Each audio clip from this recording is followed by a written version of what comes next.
Opportunities don't happen, you create them. Chris Grosser. Let's jump into these charts. All four of our big charts are down for the day. We look at the S&P 500.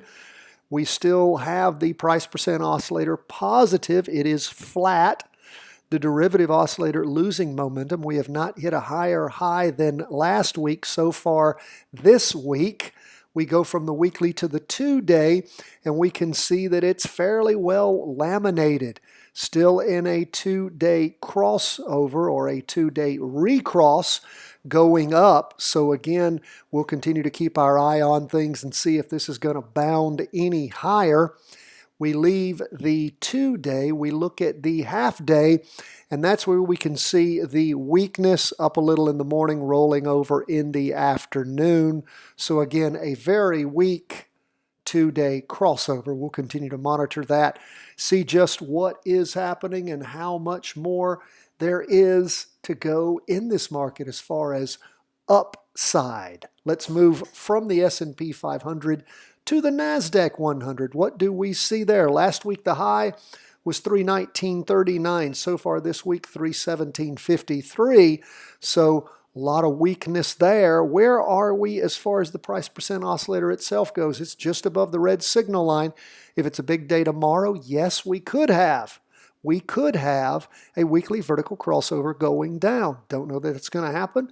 Mark your charts to check. Mark your calendar to check it out tomorrow. Set a timer for around 3:45. Your jumping in point will be around that time.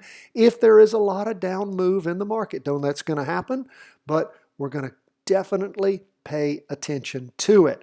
So we see the derivative oscillator losing momentum this week. We go to the 2-day, and we can see on that 2-day tried to cross over there on that 2-day candle ending on Friday the 8th, just trying, didn't have enough, and has been pulling away from that ever since. So again, we are going to continue to watch, see what happens. Is this going to grow, this distance between the price percent oscillator and the red signal line? And is the derivative oscillator, which is gaining momentum, going to continue to do that? So again, alert, pay attention to that tomorrow. Half-day chart, we can see up in the morning, pulling over down in the afternoon. And I've finally gotten used to saying half day instead of 4 hour. I'm proud of myself. It takes a while to break old habits. It was never 4 hours. It was 195 minutes. So anyway, it's good that we have that on our charts now. Again, love these charts. Love TC2000, the paid version of freestockcharts.com. If you want to subscribe, by all means do so. Be sure to save $25. Use the link we have in the show notes. Let's go to 20-year bonds down 0.95% for the day. This is our biggest downer, and as we check things out, we can see lower low heading down, derivative oscillator gaining momentum, price percent oscillator heading down. Go to the 2-day. We can see a slowdown in the down movement. Now remember, we had that 2-day recross going down back on Wednesday, the 6th of January. And so far, it's been good to us. We got a green, solid green spinning top, which is a slowdown in the down movement. Lots of indecision there, so keep your eye on things. Derivative oscillator gaining downward momentum still. Price percent oscillator heading down.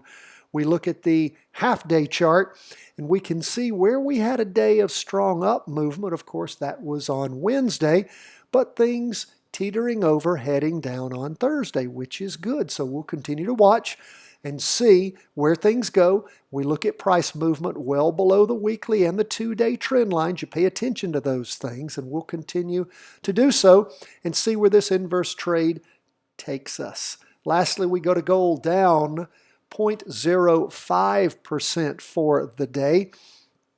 What do we see happening with gold? Well, it's been a confirmed down move since when? All the way back on September the 11th.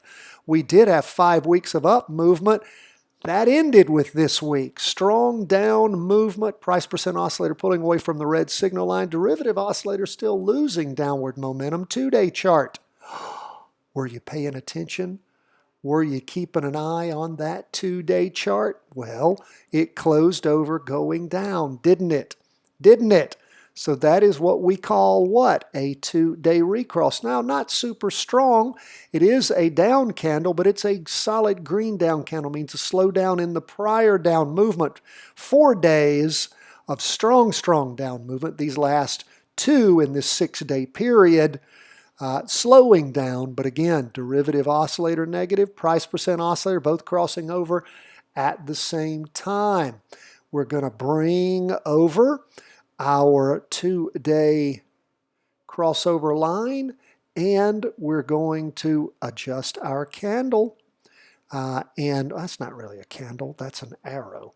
We're going to adjust that arrow going down, and yes, that is in effect. So, as we continue to watch gold, we'll see how much more is gold going to lose. We go to the half-day chart, and that's where we see this sideways slide, hoping that's going to accelerate as we continue to watch things in our inverse trade in gold. I hope that you guys are practicing this one. Again, it would be a put that you would be buying, or of course, if you just wanted to track the numbers, that is okay.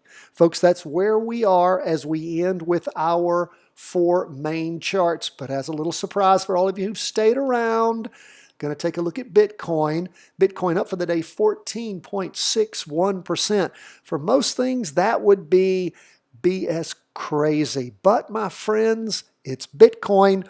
The one thing that you're going to have to deal with if you like Bitcoin, crazy oscillations. Well, where are we this week? Last week the high, let's make sure I'm at the right spot. Last week the high was 40,793. So far this week, 40,007. Yeah, we'll deal with that as we get a little closer in. We've been dealing with that all week. We look at the price percent oscillator, lost a little bit of momentum, but still heading up. Derivative oscillator also heading up. Let's look at the 2-day, and that's where we can see how things topped out there on Friday, topped out at the same spot for the Monday, Tuesday, a little lag over. We saw the price percent oscillator heading down, and now it's starting to try to head up a little bit. Derivative oscillator still losing momentum, but now let's look at where things are. Okay, price percent oscillator is heading up after heading down, still positive. Look at the candles. We can see a slowdown in this up movement. Indecision being depicted there. Derivative oscillator winding down its momentum. So we're not seeing price increase. Remember, the derivative oscillator is a triple smooth version of the relative strength index. So the relative strength is decreasing in these oscillations. Let's look at the half-day chart. We can see where all of those oscillations show us what happened when things really crashed back on Monday. And what's happened? Things slid sideways, trying to build some momentum. Still don't have even a crossover going. We don't have a crossover going up yet on the half-day chart. That may be happening.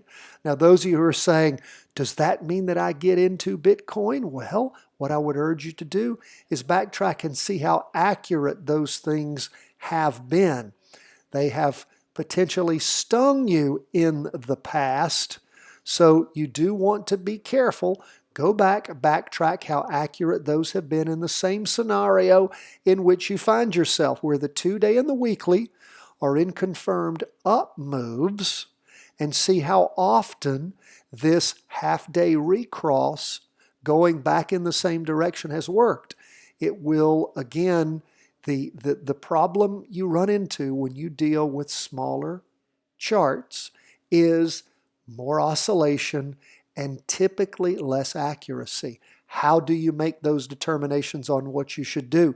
You backtrack. That will be at the end of today's training, so you understand further the importance of backtracking, how to do it, and why you want to go back in the past, use what historically has happened and worked to help you make your decisions in moving forward. And again, all the charts, all the time, all the knowledge you've learned, and practice, practice, practice. God bless, my friends. All the best from the whole team at Charting Wealth World Headquarters.